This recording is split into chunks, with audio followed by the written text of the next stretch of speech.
What if the most dangerous place for a trauma surgeon isn't the emergency room but his own mind? Season 2 of The Pitt doesn't just return with blood, chaos, and sirens. It opens with a quiet but terrifying question. What happens when the man holding everything together finally lets go?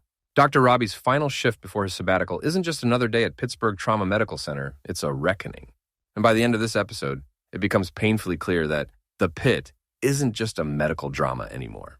It's a story about survival, guilt, burnout, and whether healing is even possible for someone who's spent their entire life saving everyone else. Today, we're breaking down what's really going on with Dr. Robbie in The Pitt Season 2. Why his departure matters more than it seems. How his replacement fundamentally challenges the soul of the hospital. And why this premiere quietly sets up one of the most emotionally devastating arcs television might deliver this year. The heart of The Pitt, why Dr. Robbie matters. From the very first episode of The Pitt, Dr. Robbie has been the emotional backbone of the series. Even though the show boasts a deep ensemble of doctors, interns, nurses, and administrators, everything orbits around him. Every season begins and ends with Robbie walking into or out of PTMC. He's not just a lead character, he's the audience's lens into the brutal reality of emergency medicine. That's why The Pitt Season 2. Episode 1 immediately feels unsettling. This isn't business as usual. From the opening moments, the episode establishes something is fundamentally different. Robbie isn't preparing for another endless cycle of trauma cases. He's preparing to leave. And not just for a weekend, not just for a conference.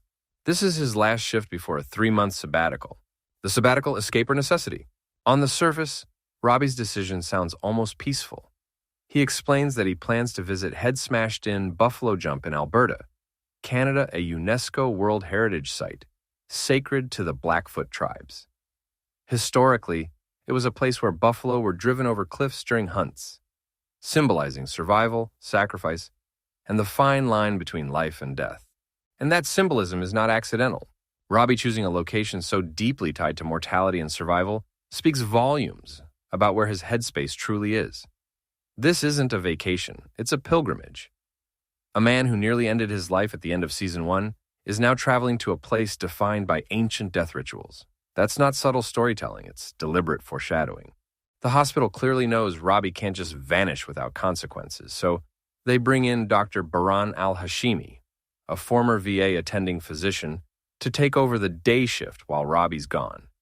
But this isn't just a staffing change. It's a philosophical collision. Dr. Baran Al-Hashimi, the anti-Robbie. From the moment Baran steps into PTMC, the tension is palpable. Where Robbie is instinct-driven, intuitive, and emotionally invested, Baran is procedural, technological, and rigid. She believes in AI-assisted diagnostics, strict adherence to protocol, and systems like the patient passport. Robbie teaches by letting his residents fail safely. Baran teaches by telling them exactly what to do. This contrast isn't just about medical styles. It's about what kind of medicine the Pitt believes in. Baran represents the future, efficiency, data, and algorithms. Robbie represents the old guard, gut instincts, emotional intelligence, and lived experience. And Season 2 makes it clear. This conflict is going to define the hospital long after Robbie leaves. The shadow of Season 1, Robbie's breaking point. To truly understand why Robbie's sabbatical is necessary, we have to revisit where Season 1 left him. The PittFest mass shooting shattered him. By the finale, Robbie wasn't just exhausted, he was broken. Trauma had accumulated faster than he could process it. The death of Jake's girlfriend. The endless parade of preventable tragedies. The moral injuries that emergency doctors rarely talk about. Robbie stood on the hospital roof, contemplating suicide. That moment wasn't shock value. It was the culmination of a season-long descent. Dr. Abbott literally had to talk him down from the edge, both physically and emotionally. It was one of the rawest depictions of physician burnout ever put on television. So when Season 2 opens 10 months later, Robbie taking time off isn't weakness, it's survival. Physician, heal thyself. One of the central themes of The Pitt has always been the hypocrisy baked into healthcare culture. Doctors are trained to save lives, but never taught how to save themselves.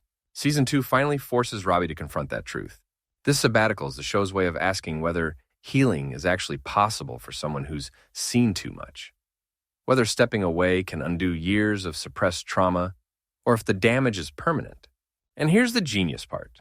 The Pitt doesn't romanticize recovery. Robbie's absence isn't framed as hopeful, it's ominous. The episode repeatedly hints that distance alone may not be enough. The 4th of July controlled chaos. Setting the premiere on the 4th of July is a masterstroke. Fireworks, alcohol, recklessness. It's one of the most chaotic days in any ER. Yet the episode opens quietly, almost deceptively calm. That calm doesn't last. As patients begin flooding in, we're reminded why PTMC is such a pressure cooker. Medical emergencies aren't just physical, they're emotional landmines.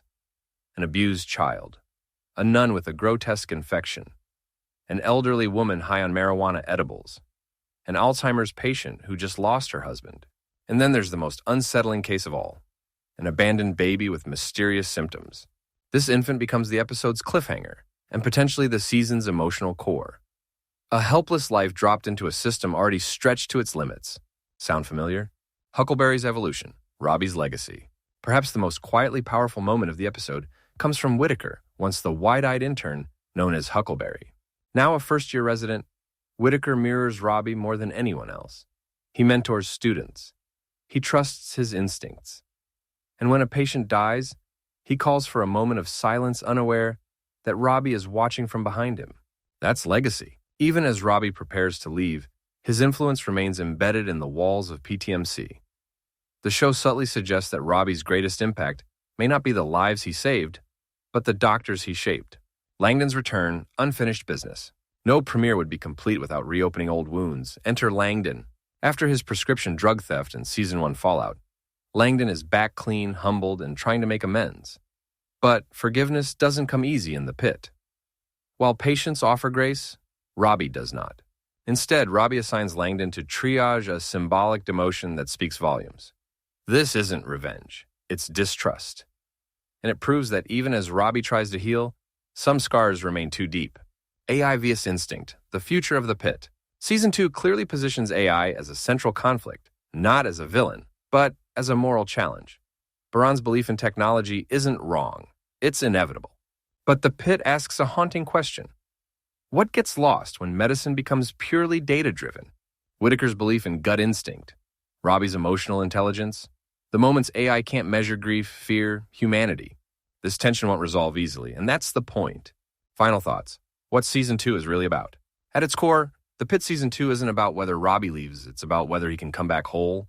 The premiere sets the stage for a season that will explore recovery not as a straight line, but as a series of setbacks, relapses, and hard truths. Robbie's sabbatical isn't an escape, it's a test. And if Season 1 was about breaking him down, Season 2 is about asking whether he can rebuild, or whether some damage can never be undone. One thing is certain, the pit isn't slowing down. And neither is the emotional toll it demands from its characters or its viewers. If this premiere is any indication, we're in for another devastating, brilliant season of television. Thank you for watching.